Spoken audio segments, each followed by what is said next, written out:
Hello and hello everybody, my name is Lucy and welcome to Books and Brushes. So today I'm doing the end of the year book tag. This is a book tag that was created by Ariel Bissett. I know she's done it a few times in the past. I don't know how many times, I don't know when it was originally started, but I know it's hers. So I completely missed the mid-year book tag, which I wanted to do but just completely skipped it. So I thought I'd do the end of the year book tag instead. So let's just get started with this one. Wow, the sun is bright, it's in my eye and I can't see a thing. Question 1. Are there any books you've started this year that you need to finish? Well, I don't really start books and not finish them. I don't know how people do that. It seems some people have a real problem with starting books and then just putting them down and picking up another book, and then they have like so many books that they've started but not carried on with. I can't do that. Like, if I'm reading a book, I will read that book. For me, it's inconceivable to pick a different book up when I'm already reading a book.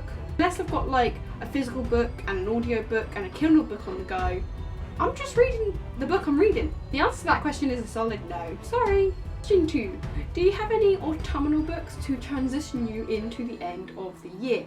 Now, in September, I did read a really, in my opinion, autumnal kind of book, and that one I think really has jump-started me into this time of year. And that book is The Seven Deaths of Evelyn Hardcastle by Stuart Turton. This book just felt really autumnal because I think the reds and the beiges of the cover help with the red pages. It's like a murder mystery, and for some reason that makes me think of autumn. Actually, in the book, it's where it's set, it's quite cold and chilly, and there's fireplaces and ballrooms, and it's really cold and bitter outside, but not like snowing. And I don't know, the book just feels really autumnal. Outside's cold, inside's warm, things are a bit spooky. This book, just colours and theme-wise, makes me think of autumn, so this one definitely, I think, transitioned me into the autumn season. Question 3. Is there still any new releases that you are waiting for? And the answer to that is yes. There's a couple of really key ones that I'm waiting for. There is The Toll by Neal Shusterman. Yes, the final in that series, and I can finally read Scythe and Thunderhead, and honestly, it's gonna come in like a wrecking ball and ruin my life, and I'm so ready for it. I've been needing to read this book for basically ever, and now that the third one comes out, I can finally get to it. I'm so excited. I haven't been this excited for a book release in like ages, so I'm really excited for that, and that's on November 7th. Right before my birthday. Thanks, Neil. That's like Neal Shusterman's birthday present to me, right? Right? And the other one I'm really looking forward to is Children of Virtue and Vengeance by Tony Adeyemi. So that is the sequel to Children of Blood and Bone, which I just read back in the summer. I think it was like August. I read that really recently. Absolutely loved it. Absolutely need the sequel, and that comes out on December 10th. So really need to get my hands on both of them. I will get them immediately because I need them, you know? Question 4. What are 3 books you want to read before the end of the year? That's an interesting one, so give me a second to think. I don't totally plan out what I'm going to read, so I just pick up what I want, but I do have like a vague idea of what I want to get to. Okay, so I've chosen my 3, kind of. So the first book I think I really want to get to before the end of the year is Star Wars: The Last Jedi by Jason Fry. So I've also got Star Wars and The Force Awakens by James Dean Foster, I think. I've read The Force Awakens one, I have not read The Last Jedi, so I really want to read this and then like prepare me and really get me in the mood for the new Star Wars movie coming out in December. I did that last time. I read The Force Awakens in preparation for The Last Jedi, and that was so much fun just to read that book right before it came out and just really get me back amped again. So I think I'm going to do that again this year. Hopefully I'll manage to pull that off. Another book I'm really eager to get to is Six of Crows by Leigh Bardugo. No, I have not read this book. I know, I'm like so behind. I have read the Grisha trilogy and I've read Language of Thorns. That's about it from Leigh Bardugo. But everyone raves about this duology and says it's the best one, and it does seem right up my street. So I've had this book for a while. I haven't got Crooked Kingdom, but presumably if I read this and love it, I will immediately have to go buy Crooked Kingdom, which is fine. So this one, I think, would be really good. Again, it's very wintry. I think it's set in, what's the place called? It's like Russia inspired. So very snowy, very cold. It seems like a dark story. It's like a heist. So it seems like a perfect kind of wintry read.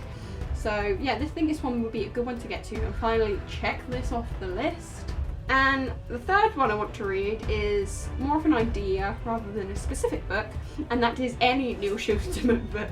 It has been way too long since I've read Neil Shusterman, and even longer since I've read a new release or a new book from Neil Shusterman, and I've got plenty to choose from. I've got the Everlost trilogy, I have got the Scythe ones that I can start reading in preparation for the Toll to come out, and I've got Dry. I've got loads of Neil Shusterman books that I can get to, so any one of them before the end of the year would be good. Probably November will be a Neil Shusterman marathon if I'm honest, and that would be great. Question 5. Is there a book that could still shock you and be a 5-star? Now, I don't really rate stars, as you probably know, but as in like a really good book, one of my favourites. I don't know, like, I don't tend to try and predict what things are gonna be, because you know, you're just gonna be wrong and disappointed. I'm like a broken record, I swear. Anything Neil Shusterman is gonna be amazing. It's gonna be a 5-star read, so anything like that. Maybe Six of Crows, I mean everyone loves that, so that's a good potential. Savage Song and Our Dark Duet, if I get around to that duology, that I'm really looking forward to. That has great potential to be a 5-star book. Definitely Children of Vice and Virtue if I get to that. And Girls of Paper and Fire is one that I really want to read in the winter, and I don't know, that one I kind of didn't have any thoughts about it, but I saw one rave review and for some reason just that turned me, and so I just have a sneaking suspicion that could be absolutely amazing. So I guess we'll find out. Question 6. Have you started making plans for 2020? Wow, 2020. 2020. It doesn't sound right. No, I have not started making plans. If you watch this channel, you know I don't really do TBRs because I just read what I want to in that moment. Like, I'll have like seasonal lists, so for a few of the months what kind of seasons they are and what reads I have that reflect that. So obviously for this September and October, all of my thrillers and spooky, chilling books were on that list. For next year, all the ones I didn't get to this year will kind of try and be a priority. Ones that I really was excited for just didn't get to.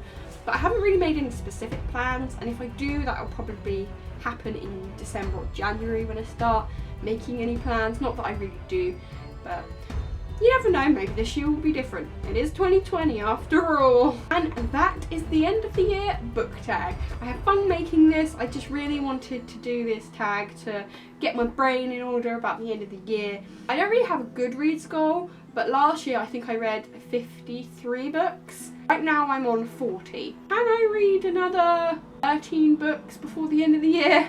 It's possible. It's definitely possible. I don't think it's likely. I mean, I'm not super obsessed with matching it or getting a certain goal. I mean, I kind of want to beat my personal record, but like I said, I won't be disappointed if I don't. It's just kind of a thing that I'm not really caring about. Rather like take my time with books and enjoy them than obsess with numbers. Just me personally. I know some people love that, and it's a good thing. It's a good thing to keep track, and I do keep track. I'm obsessive with keeping track of the numbers, but I don't care what they are. Does that make any sense? Like, I've got like a whole book diary where I keep all the dates, the date I started and finished the book, all the books I read in that month. More like a record keeping document of things I've read that I can look back on, rather than this is how many books I read in this month, I need to beat it, you know? So I want to know down in the comments, which book do you want to read before the end of the year? Like, what is the most important one to use? Something you've like delayed for far too long, a new release that you just want to get your hands on immediately when it comes out, something you want to read before the end of the year, anything like that. Write it in the comments down below, and I will see you all in my next video. Bye.